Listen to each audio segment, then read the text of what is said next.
Good morning, Twin Cities. Up and Adam. I'm Jack Tomczak. That's Andrew Lee. I like turtles. Is your microphone on? Is his microphone on? Did I not? It is now. All right. Helps if you turn it on. It doesn't. I thought I turned it on. Well, you didn't. What we need is a system where if the host neglects to turn their microphone on, like the producer could, like, do it for them. I know. I It'd just- be great. if something you like had that. I Like just a button figured in there. I don't know. I just figured the guy who used to produce the show. Oh, good God! I just dropped a protein shake on the ground. Okay, everybody. It's a new year. Why don't we just start We over? are not. This is not on the right foot. I understand. There's some rust.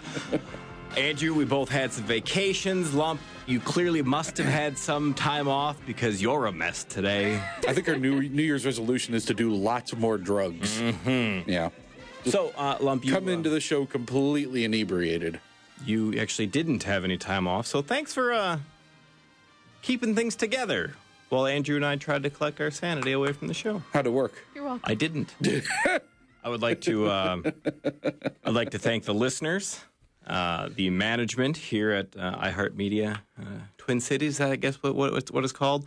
Whatever with this thing is. Yeah, for my knows? job, I got to look at the other side over the last week, being at home because let's be honest, there's no way I could get a different job somewhere if I lose this. I'm a housewife. I have no marketable skills. No. Hey, I've got some jokes about current events. Can you hire me? My kids almost ate me alive. Really? Mm-hmm.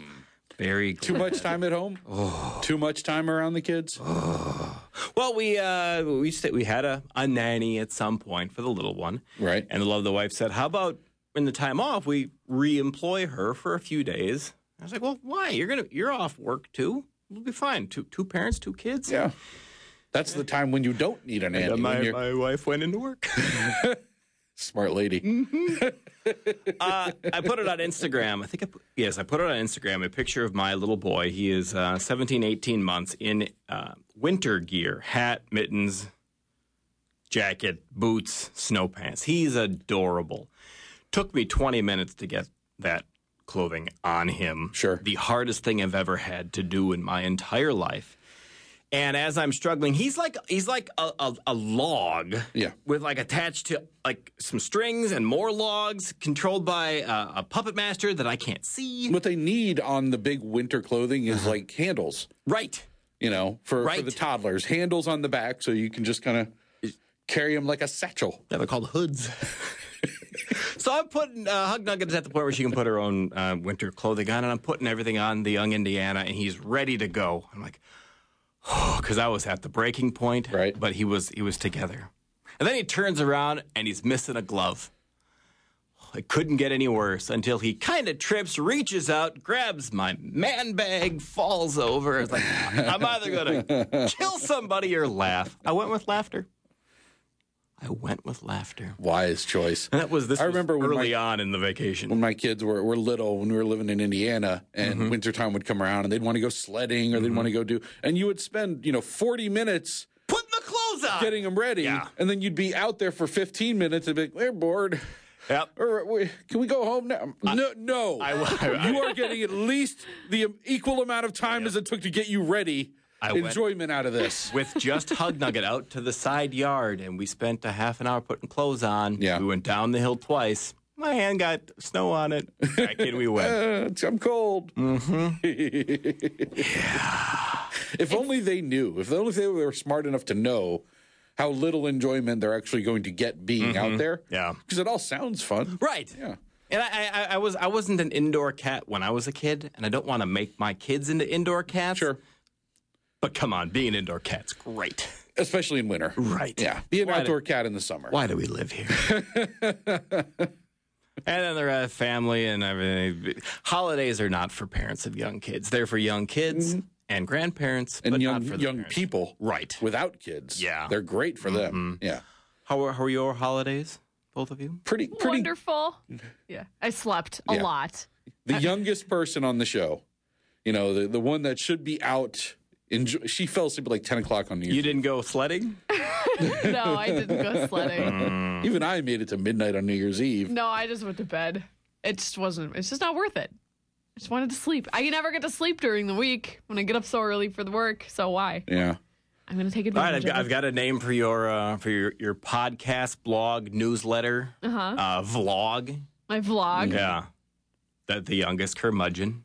I'm not a curmudgeon. No, I just you are a curmudgeon. Enjoy sleep. What did you ask for why Christmas? do anything? What was your one big Christmas wish? I wanted a food processor. A food processor. Yeah. You're a curmudgeon. To be fair, though, Curmudgeon. to be fair, Andrew, we're talking to a girl who routinely gets ponies. So if you're always getting a pony, Right. why have a big Christmas wish? What's there to ask Yeah. for? Yeah. Yeah. Exactly. Fair point. What do you want? I want a pony. Oh, Again, I get one of those like every 2 weeks. Yeah. I collect ponies like you collect socks. Yes. It's true. So before I forget to do it on the show today, we'll do a little 2015 year in review, 2016 predictions, and we'll have from Breitbart News Lee Stranahan. He's been on the show before, but he'll be on this time to talk about a piece that they've got at Breitbart about Black Lives Matter. Mm-hmm. Later on in the week, we'll be talking. We're going to have Jamar Nelson and Don Allen in to talk about some issues with Nikema Levy-Pounds. That'll be The later NAACP. on in the week. Yeah. I was supposed to go see a show on New Year's Eve, and circumstances conspired against us. And What show? I was going to Big Bad Voodoo Daddy at Mystic Lake. Yeah. Yeah. Wouldn't that be the most awesome Christmas Eve ever? Yeah. That'd be Or super New Year's Eve. That too. I meant to say New Year's Any Eve. Eve. New Year's Eve. Summers. Both. Tuesday Eve. Right? Yeah. I meant to say New Year's Eve. But circumstances conspired against us, and there was no place to park at the casino. Mm-hmm. The parking lot was absolutely full. Why don't you drop your wife off and then just drive around for an hour? Didn't occur to me. Wrong with you. Didn't occur to What me. is wrong? You're bad. So we went home and watched Making a Murderer. That was our New Year's Eve.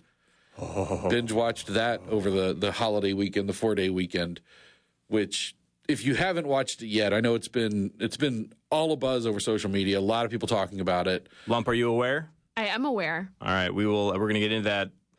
We'll scratch this. Have you watched the whole thing? Watched all 10 episodes. Okay, I've watched the first episode, but we'll scratch the surface on that later on in the show. We're going to promote a show we've got no connection to. None whatsoever. If you're not on Netflix, It's okay. Everyone, get on Netflix. Yeah, everyone else is promoting it, so Yeah, why it's not? amazing. Yeah, everybody's already heard about it. I tried to ask my wife normal person life questions, and she just goes on and on and on about making a murderer.